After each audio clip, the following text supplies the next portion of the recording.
Okay, hello, greetings and welcome. So this next video that we're going to work on are not really rules, but they're the methods for success in Hermetics. There's a certain way of thinking, there's a certain way of feeling, and there's a certain way of acting that generates success within Hermetic work. And so we can call them rules, but they're more like tuning forks of perception which you look through to guide your effort and the work that you're doing. So the first one is to know thyself. And to know thyself is really, there's a sense of truth and honesty with looking at your thinking processes, how it generates your feeling processes, your emotional nature, and how that stimulates your actions. All these things are fundamentally just cravings. Everything you do is a craving. It's an emotion which goes, I want to do this, and that generates an action. Many of these cravings are coming from the subconscious programming, from your past information exposure.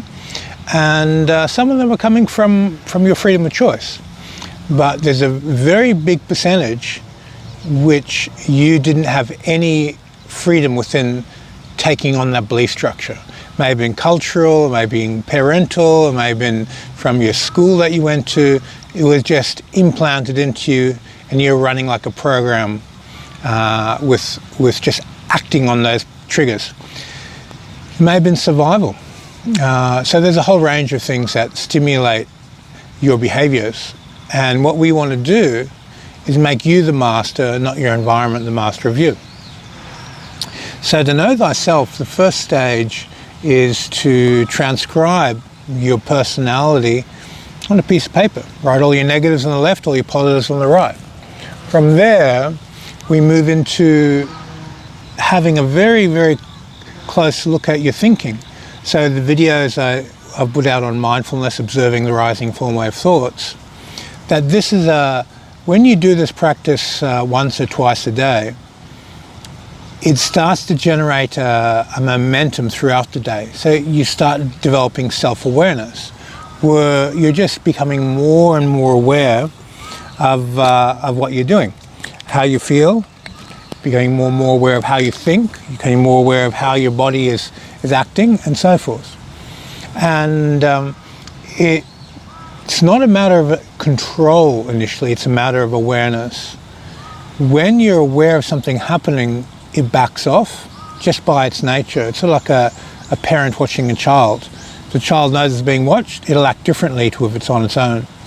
And so we do the black and white mirror work, we transcribe a personality, we watch our thought patterns, we watch our feelings arises and falling away, and we watch our bodily actions. And when you create distance between you and the thinking, create distance between you and the feeling, you and the body, the awareness cultivates a type of stillness. And the greater that stillness in the awareness between you and your thinking, feeling, and actions, the greater the level of clarity. So to know thyself is the first platform for spiritual work. It's your roadmap. And this is what's going to dictate success and failure. If you don't know yourself, you're going to fail. It's just the way it is. Okay, so the next aspect, and there's a lot, so I can't cover them all in one video, but the next aspect is courage. Now, courage is the qualitative aspect, where willpower is a quantitative aspect. So let's say you're afraid of heights. It takes courage to go, okay, I'm gonna get on this airplane, I'm gonna put on a parachute, and I'm gonna jump out. The courage is to initiate that action, to get onto that plane. The willpower, which is the next quality, is the focus of mind you have to jump out of that plane. So courage is a qualitative form, and willpower is a quantitative form. Now, there's a lot of people with a huge amount of will but a very small amount of courage. They won't stand up for themselves, for people around them, their environment. They go, who cares? They shrug it off. They don't have courage. Some people say they don't have heart. So heart is how the quality and the will is how deep you can dig. So we have this relationship between the courage and the will. And this relationship needs to be maintained and balanced. If you're not doing your black and white mirror, your know thyself work, the will is going to build a supernatural ego because it can. The courage is that part of you which says, no, I don't want to be like that, I want to be like this, where it takes mastery and control of your personality and has the courage to do so. So this aspect of courage and willpower have to be very harmonious and very well balanced. Okay, from working from there, we go into understanding. So we have know thyself, development of courage and development of willpower. You notice that courage precedes willpower. It's important. Then we have knowledge, insight, understanding, that there's a very high percentage of your mind which is put into knowing the process, that you study the initiation process academically. You allow your intellect to make sense of what your intuition is giving you. So this process of taking intellectual information and testing it, making sure it's correct, not believing anything until you've proven it to be so, it metabolizes and alchemically transforms the energy into an essence.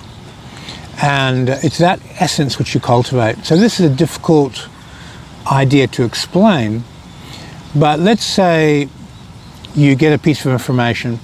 You might read something from the Buddhist canon and you go, my intuition feeling tells me this is 100% correct, it's true. But you can't make sense of it.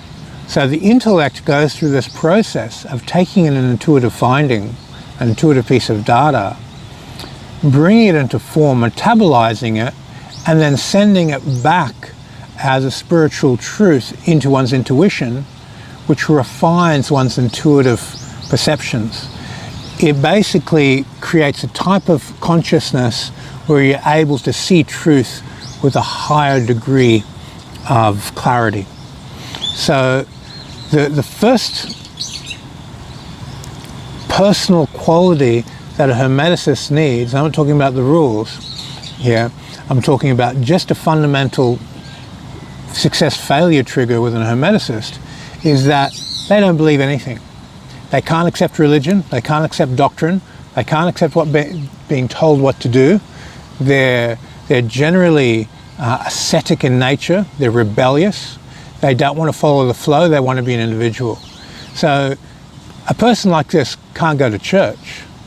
They can't follow someone else. Their mind is too strong, they're too individual, and they're too rebellious. So these basic qualities are a profile of Hermeticist. They don't believe in God, and they don't really believe in anything because they have to prove it first. And once they've filtered their intuitive findings through their intellect and direct experience, it takes on a truth, and then they can believe it. But when a Hermeticist looks at the environment, there's a sense of, there's a certain degree of delusion in everything I'm looking at. And that's actually true. It's because their intuition is saying, that tree over there is not really a tree. It's empty space. There's something wrong with what I'm looking at. Something inside me is, what? I see a tree, I feel a tree, but is it really a tree? Now that type of weirdness that potential Hermeticists have, it's because the truth tuning fork inside them is vibrating. That truth tuning fork is going, yeah, there's a tree there, but there's also this empty space. There's also spiritual consciousness. There's this energy vibrating in the emptiness with the information and the evolution and the spiritual consciousness generating a form. So we're seeing a very, very small part of that picture. And people who are akin to doing Hermetics are very skeptical in nature. They're skeptics by nature. And it's pretty ironic, because to move into internal energy, to move into magic, well, being a skeptic is a pretty tough thing to do in this world. But you need that personality to be there. If you believe in God without a direct experience and having proved it, it means you don't have that I have to validate first part of your nature. If you don't have that key ingredient in your personality, then you'll find yourself reading something and believing it. And then you take it on as a truth, and it corrupts universal truth, and it pulls you into personal truth.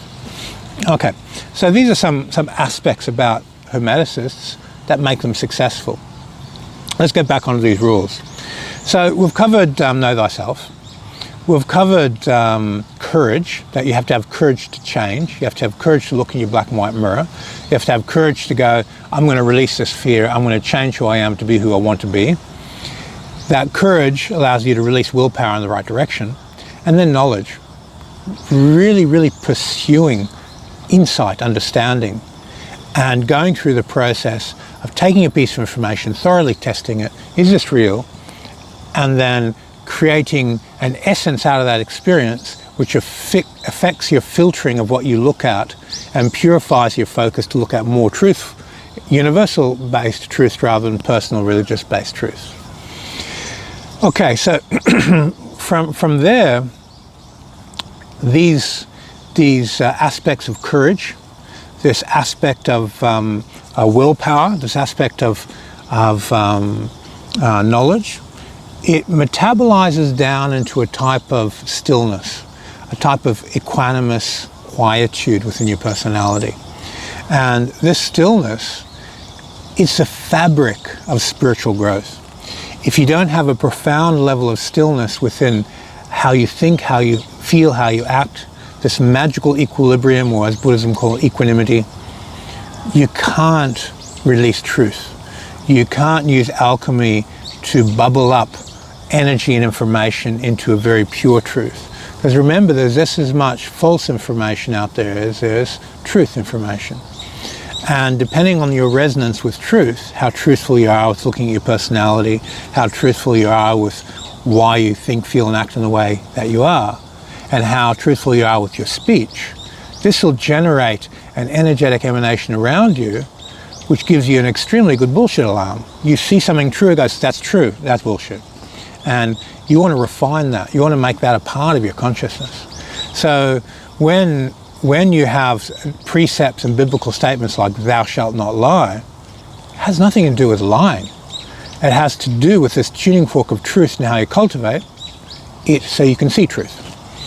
And stillness allows that fabric of truth to be perceivable. If your mind is full of static, it's difficult to see truth. If your emotions are full of static, difficult to see truth. And if your body is all stressed out and full of anxiety, no, you can't see truth. So stillness becomes a central physical, emotional, mental quality of the Hermeticist, that you have your experience from a still point, from a state of stillness. And that point could be with your own physical center of gravity, your emotional center of gravity, your mental center of gravity, or the center of gravity of a space or a place or a group. From whatever perspective you view from an aspect of stillness. Okay, so these first few personality traits, and I'm going to go through dozens and dozens of them over following videos, more so on the Vimeo channel, because this is where the people who really want this stuff are. The reason why these rules or ways of thinking need to be talked about is that once your mind sees the metaphysical nature of why it works, you can switch it on inside you. You can switch on that inner peacefulness and look at your environment, whether it's your physical environment, your body environment, your emotional environment, your mental environment, and understand it. But if the mind is being pulled and pushed in all these different directions and you can't see that, there's going to be a degree of, oh, which way do I go? When you're in stillness, which way to go is much clearer. Okay, so these personality qualities, quick revision: you've got know thyself, develop courage to change thyself, use the willpower to be a master of yourself, use insight to really look at yourself, look at your spiritual development process, develop your inner knowledge, develop your inner wisdom, cultivate an essence of truth, and let this truth be a part of your consciousness to make things that are in resonance with universal truth bright, and things that are not in truth become dull, and for that part of your consciousness to refine itself through stillness. So these first 5 fundamental qualities, and I covered a few more in fundamental characteristics of a Hermeticist, they need to be established right in the beginning. Once you've established that, then there are subtle nuances and personality traits that emanate out of those fundamental qualities. So these personality traits, really look at them, and it's not, oh, I'm going to be like that. It's, I understand them, I understand the metaphysical value of them, and then they awaken. This is the important part of Hermetics. Believe nothing until you've proven it to be true. Okay, thank you for your time, and see you on the next video.